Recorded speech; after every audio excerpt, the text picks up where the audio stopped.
Social Impact CX, the podcast that helps you drive mission and make a difference with customer experience. Hello, everyone, and thank you for joining me for Social Impact CX, the podcast. I'm John Corrigan, and I'll be your guide to how you can drive mission and achieve social impact with customer experience work. This is episode 10 of Social Impact CX, and again, thanks for listening. Today, I'm grateful for all the lessons to be learned from leaders in customer experience work across many, many different industries. If you're working to achieve social impact through providing better experiences, more meaningful experiences for whomever it is that's most important to you, whether that's clients, beneficiaries, customers, students, members, patients, whomever it is, the really amazing thing today is that you don't have to invent the wheel. There are great examples all around if you take a bit of time and effort to observe and learn from others.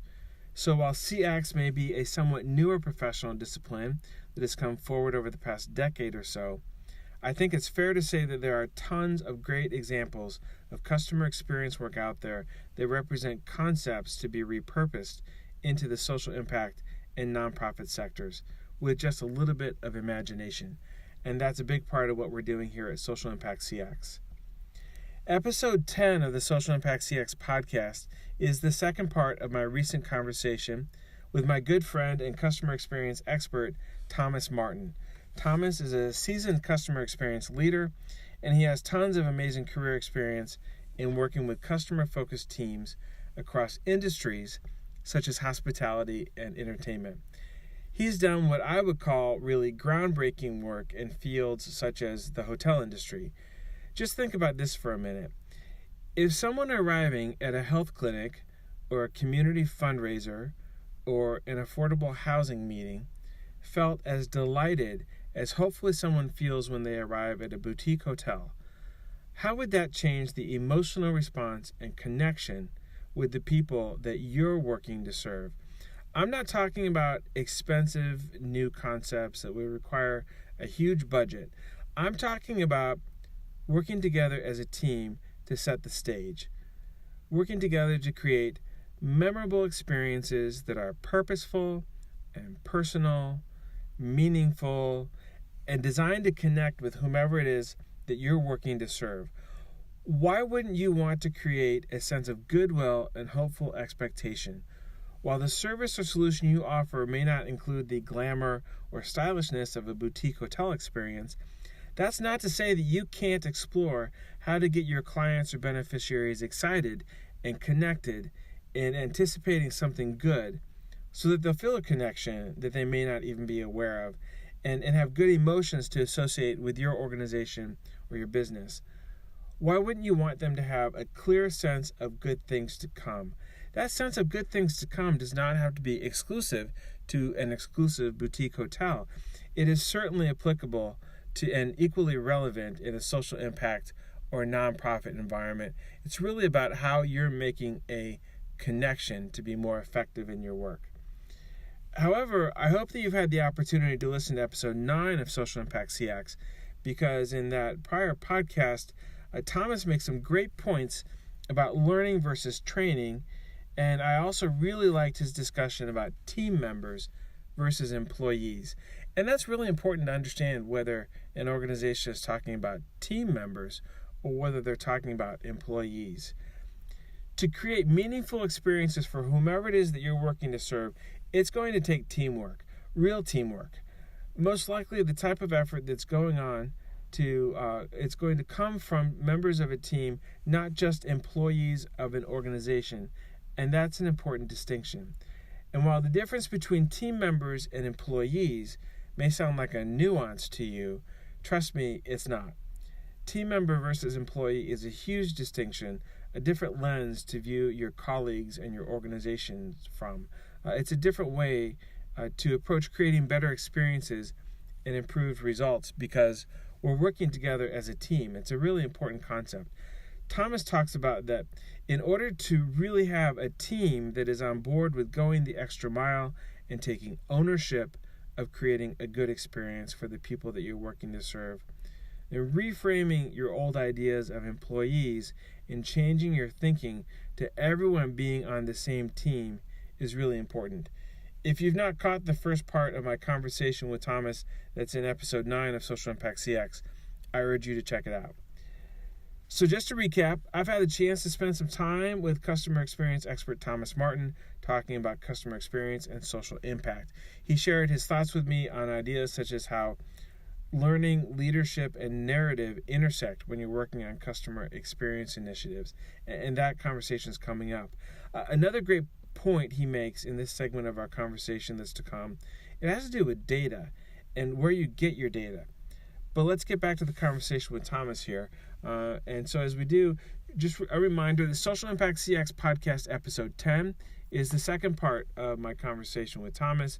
And again, there will be more to come from these discussions.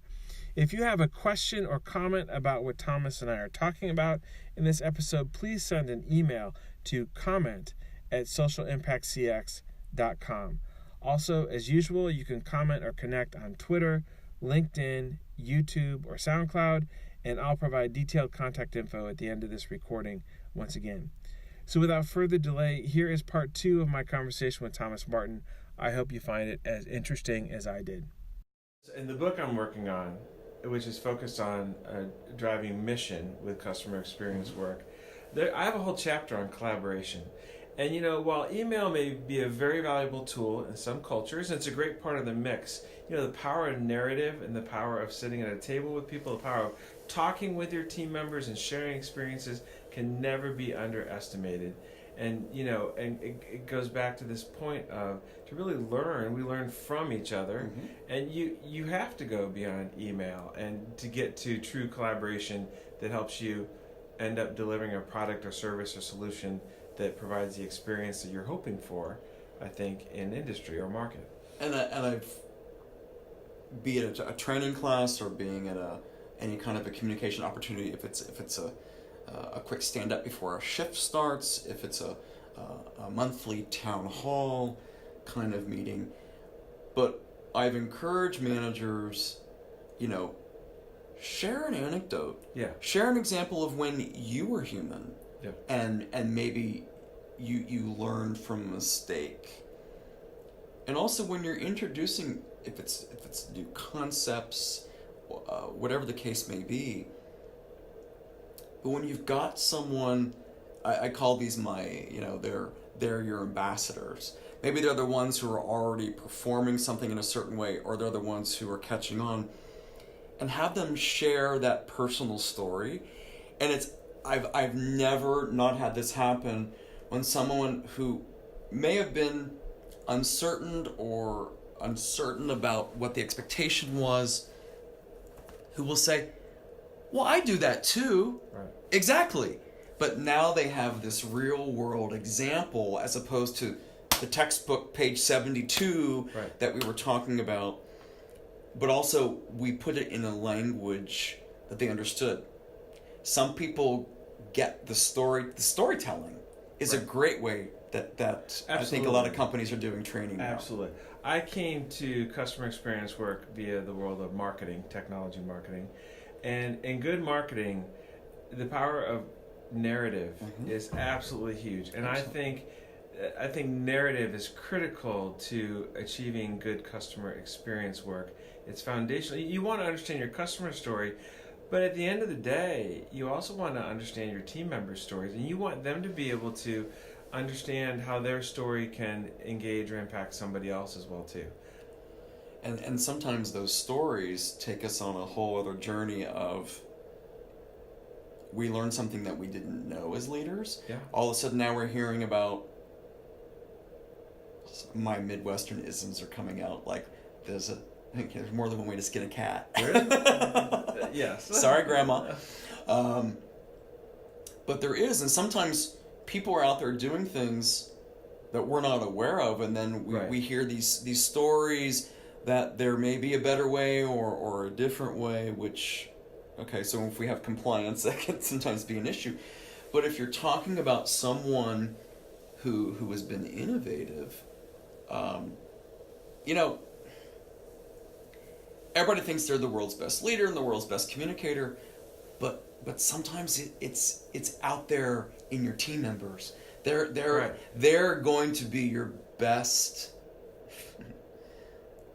wing. I don't want to be gender specific. Your best wing person, Wing person, not wing who man. sometimes can be more effective than you are. Yeah. Because I think sometimes as leaders, we've gotten so far removed from back in the day when we were in the trenches, Yeah.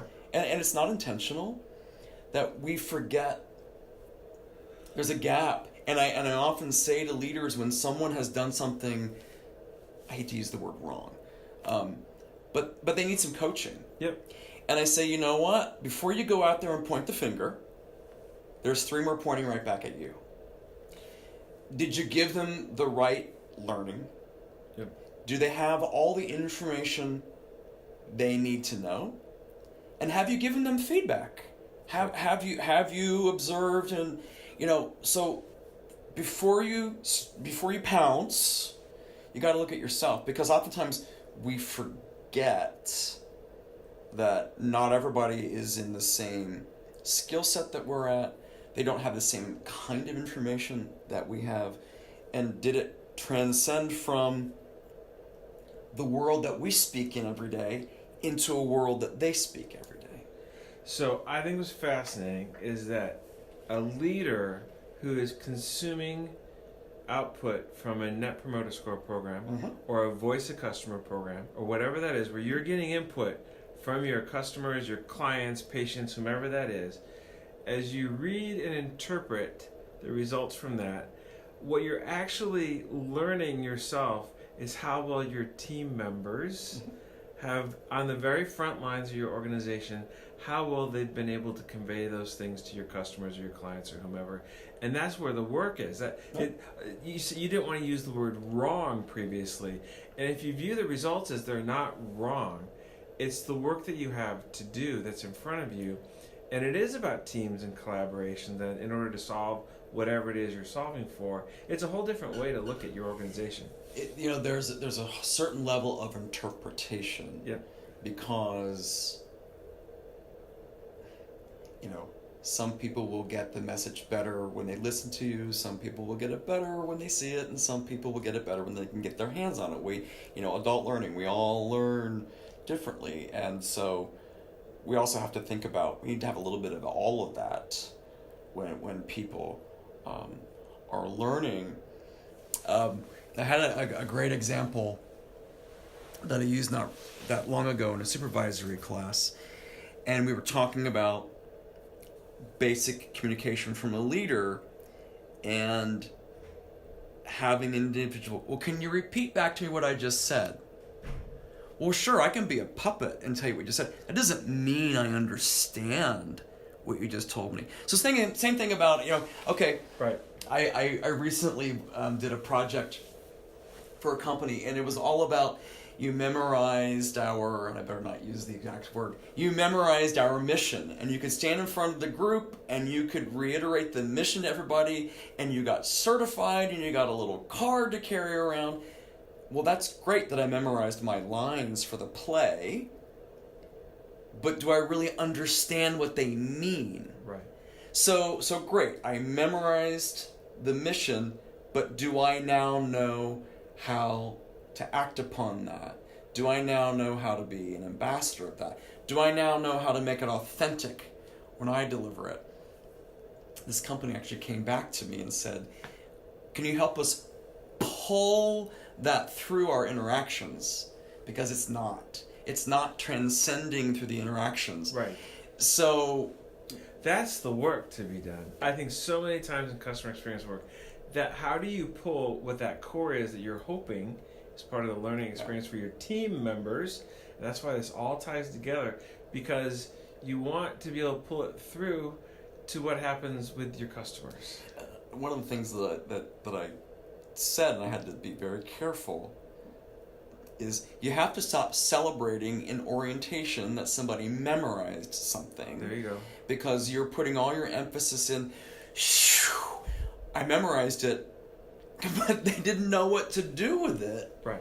Once they came through, because Right. It's almost like you memorize something and it sort of sits on the peripheral of your brain, Right. but it hasn't penetrated Right. into your thoughts and your actions. And I think from your experience, how this can really impact somebody's experience in a hotel or an entertainment situation or a travel transportation company, that's all clear. But I got to tell you, if somebody who really needs help is engaging with a services organization that has a social impact focus, and somebody that they engage with from your organization, your team, just responds as the way they've been trained, that they've learned something, and it's from memory or by rote, as opposed to them having a true understanding and empathy for the scenario and how they can really help somebody or make somebody feel more comfortable or provide that personalized experience, and they can translate it into the field. That's where you actually achieve mission, and you can do more. Yeah. I had a scenario very, very early in my career where, and within W Hotels, we had a philosophy of whatever you want, whenever you want it. And it was about, and a lot of, and this goes beyond hospitality, a lot of companies have their customer care, their call center, or whichever. Right. And so we had developed this department that, a customer made a request, and we would do whatever we could to take care of the request. And it could be anything from this light bulb out into my room to, where should I go to dinner, to whichever. And early on, there was a guest that called down, and they were having an issue, and so it was fixed, and this particular cast member gave them some breakfast coupons, and the guest was happy. So from then on in, anybody that had a problem got breakfast coupons. And I used to call her the free breakfast coupon lady, because she thought, it worked once, I'm going to use it for everybody. But there were people who said, well, I don't want those, I don't eat breakfast. Yeah. I'll give them to you anyway.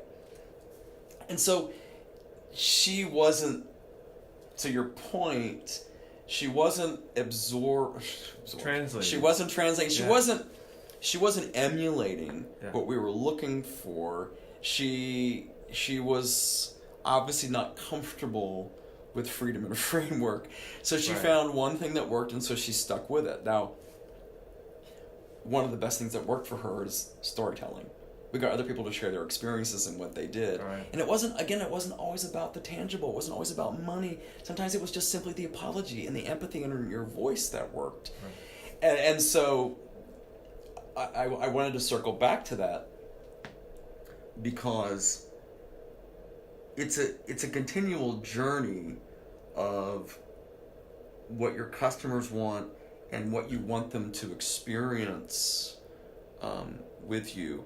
And again, oftentimes your customers will tell you what they want the journey to be, and you start out thinking it's one thing, and they wind up telling you it's something a bit different. Right.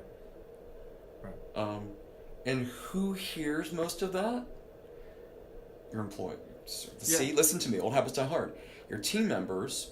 So you can have all the best data collection in the world, but what slips through the cracks are all of the asides that your team members hear. The stories from the front. Yeah. And some of the best ones I've heard some of the best examples in an elevator, listening to people chat. Wow. Yep. I've had people literally turn to a stranger and say, "How's your stay going?" Wow. I've heard people say on the way out of the restaurant, "How was your meal?" Or on the way in, "Have you been here before? What do you think? Is it worth waiting for 20 minutes?" So that was the second set of highlights from my conversation with customer experience expert Thomas Martin. I really liked his focus on learning and leadership. And when he talked about the best data coming from the front lines, I think it really reinforced the idea of team members, especially when compared to thinking of team members versus employees. Think about it. You might be able to assign employees the task of reporting out on comments or reactions they're getting. But if your colleagues are all working on the same team, and the team is working together toward achieving a broader goal, not just objectives assigned to an employee, then the feedback that's reported out by a team member someone with true ownership, true commitment in creating a good experience, a meaningful experience, that might be just a little bit different, perhaps more insightful, or with greater context. And no matter how much goes into process and other activities within your business or organization, the data you can capture from true team members who work on the front line, engaging with your clients, colleagues, beneficiaries, whomever it is that's most important to you and your work, those team members on the front line are uniquely equipped to capture some great data that can be very helpful to achieving your mission by creating more meaningful experiences in the future. As I've said before, Social Impact CX is also intended to be an interactive forum, a place to stir conversation, answer questions, provide some context and definitions, and hopefully achieve a better understanding of CX work. So what questions do you have after listening to part 2 of the conversation with Thomas?